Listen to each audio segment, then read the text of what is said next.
조선일보 신지인이라고 하는데요. 그 대법원 로그 기록 요청하셨다고 하셨는데 그러면은 만약에 진짜로 대법원이 종이 기록으로 보지 않았다는 게 확실하게 되면 이게 좀 재판 진행을 다시 해야 된다고 보시는 건지, 지난 인터뷰에서는 그렇지 않다고 하셨는지 입장이 변하진 않으셨는지 궁금합니다.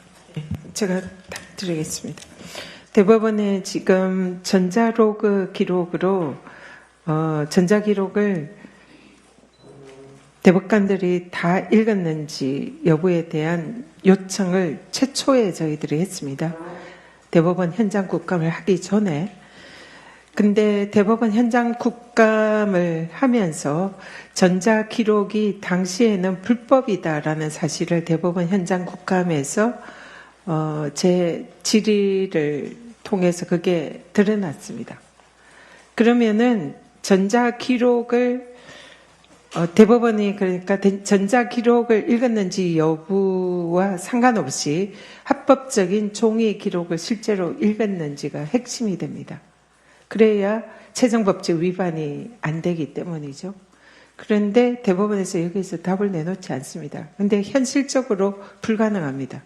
시일도 불가능하고 7만 여 페이지에 달하는 기록 12명분을 복사를 해서 주는 것 자체가 20일 가까이 걸립니다.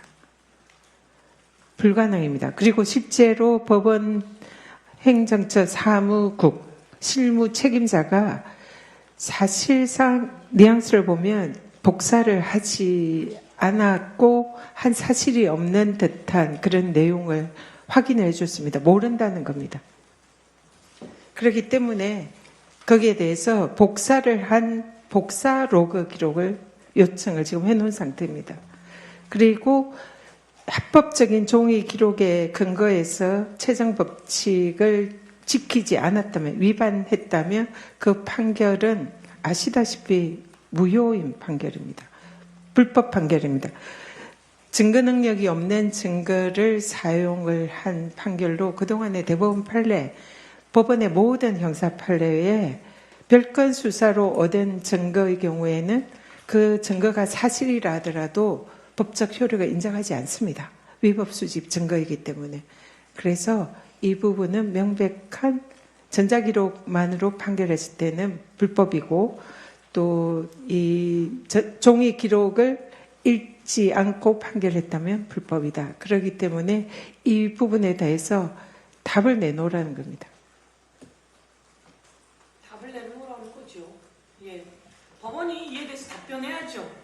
이거는 전자기록을, 스캔한 기록을 읽은 전자기록을 내놓으라 이러는 거는 법원에서 재판에 개입하는 거 아니냐라는, 그것도 전혀 사실이 아닙니다만 절차 사무행정을 저희들이 확인하는 건데, 그거에 더 넘어가서 복사 기록을 내놓으라는 것은 이거는 법원 사무에 관한 것이고 당연히 답을 해야 할 사안이다. 이 말씀 드립니다. 심플하게 정리를 하면요. 그 재판을 하려면 기록을 읽고 재판을 해야 되는데 종이 기록이 원본인데 그 종이 기록은 복사하지 않았다는 건 확인이 됐죠. 그럼 전자기록으로 봤다라고 하면 전자기록을 받는지 안 받는지를 확인하는 게 로그 기록입니다. 저희가 전자기록을 받는지 안 받는지를 확인할 수 있는 것을 우리한테 알려달라고 요구하는 것이지, 어떤 기록을 받는지 그 기록을 보자는 게 아닙니다. 다시 말해서 로그인 했냐 안 했냐 이거를 확인하겠다는 것 뿐입니다. 그렇게 이해해 주시면 좋겠습니다. 네, 그래서 그게 만약에 무효이고 불법인 판결이라면 방금 말씀드린 재판에 것처럼요. 다시 요청하실 계획이 있으신지? 그건 아니고 방금 말씀드린 것처럼 먼저 법원이 지금 이 국민적인 의혹에 답을 해야 됩니다. 그리고 그 답에 따라서 법원 내에서 법원이 그 해결하는 자정작용들을 법원이 다 가지고 있습니다. 그러니 그건 법원이 해결할 문제이지 저희가 그 부분을 먼저 나서서 할 부분은 아니라고 생각합니다. 제가 오늘 모두에 말씀을 드렸습니다. 대법원이 결자 해지하십시오. 지난 5월 2일 국회 법사위에서 법원 행정처장이 전자문서화했고 대법관들이 모두 스캔해간 것으로 확인이 되고 있다라고 답변한 후에 제가 로그 기록을 요구를 했고 그것에 대해서 다음 날까지 국민 100만 명이 그 로그 기록을 요구하는 서명을 했습니다. 그러니까 이것은 국민의 요구입니다. 대법원은 이것에 대해서 답변을 해야 됩니다. 저희가 국감이 진행되는 기간 동안 대법원의 답변을 기다립니다. 다음 질문 또 있으신가요? 네. 네, 저는 연합뉴스의 오규진이라고 하고요.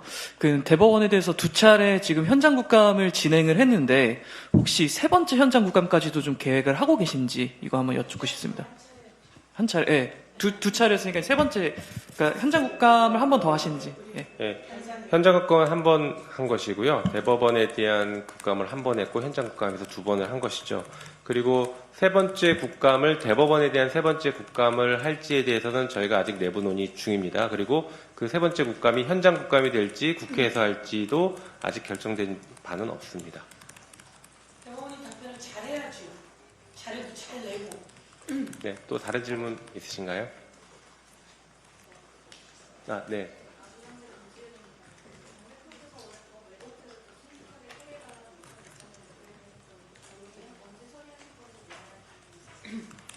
네, 법 왜곡죄를 포함해서 수사기관 내 그리고 재판을 담당하는 사람들의 법을 왜곡하는 행위, 권한을 남용하는 행위에 대한 다양한 입법 조치들은요, 국감이 끝난 이후에 11월, 12월 이 국회 그 기간 내에 정기회 또는 임시회 내에 충분히 논의를 할 계획을 갖고 있습니다.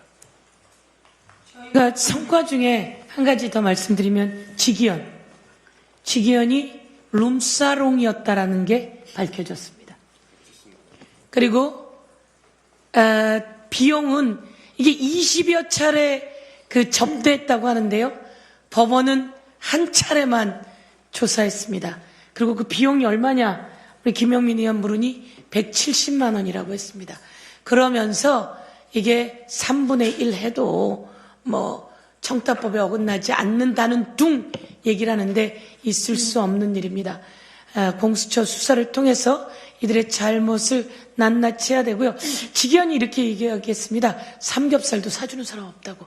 그런데 그날 그 자리에 간 게 확인됐고요. 그 자리에서 술 먹은 거 확인됐고요. 그곳은 여성 접객원이 나오는 곳이라는 거 확인됐고요. 그리고 마저 더 물으니 170만 원 확인되었지만 이것보다 훨씬 더 많은 접대가 있었다는 말씀 드리고, 직위원 핸드폰 이렇게 때때마다 교체했다는 거 확인되었는데, 이에 대해서 대법원은 자기네는 확인할 수 없다고. 아니, 내놓으라고 물어보면 되지 이러면서 확인하고 있지 않은 모습도 나왔다라고 하는 말씀 드립니다. 그러면 예. 시간이 어느 정도 됐으니 이 정도로 질의를 받도록 하고요. 기자회견을 마치기 앞서서 하나만 더 당부드리겠습니다. 그 오민석 서울중앙지방법원장이 국감에 나와서 답변을 한 내용들이 있습니다.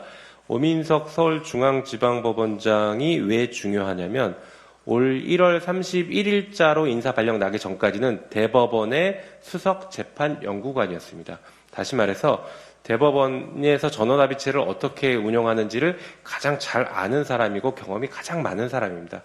그 사람이 국회에서 나와서 국감 중에 답변했던 내용들을 좀 집중해 주시면 좋겠고, 그 중에서 특히 자기가 수석재판연구관을 하는 동안 형사사건은 전자 스캔 기록을 본 적이 단 한 번도 없고 오직 종이 문서만 봤다라고 명확하게 답변했습니다. 이 부분에 대해서도 집중해 주시면 감사하겠습니다. 이상으로 기자간담회를 모두 마치도록 하겠습니다. 감사합니다.